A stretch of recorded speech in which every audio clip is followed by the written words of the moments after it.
You've heard the four Belfast ladies as such, so what's that going to be would have helpful? been the same here.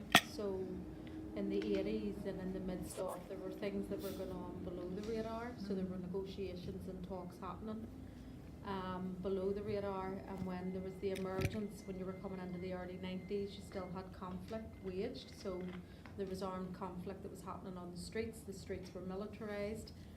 Belfast looked very different to what it looks now, but the words of peace in some ways was still a fear word, so it was the exact same. And I always find language is important in terms of how we approach it. People are coming from different narratives and different perspectives, and even how we speak, we'll use different words. You know, some will say conflict, some will say a war, some will say troubles, and it's where you find I the said space. Northern Ireland by mistake.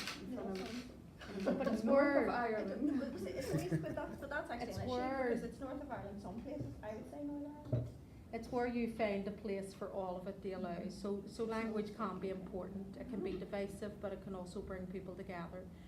Your stuff that I mean, and it's come up in the last couple of days in terms of listening to where a person's coming from. So, and I think that's important, and there probably hasn't been enough of it in a way.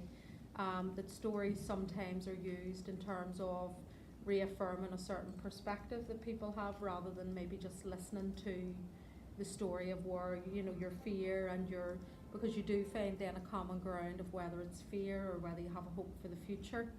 But when we were looking, I mean, in terms of the peace stuff, there would have been a concern. You know, you had the peace people, you had particularly women that were involved in driving that programme, and you had people who would have resisted it for a variety of different reasons. You had the politics happening. Some of that was hidden in terms of negotiations and talks. There was the humanities talks, there was other things that were happening at that time. But below the surface at the grassroots, and I think investing in the grassroots and keeping that organisation going is crucial.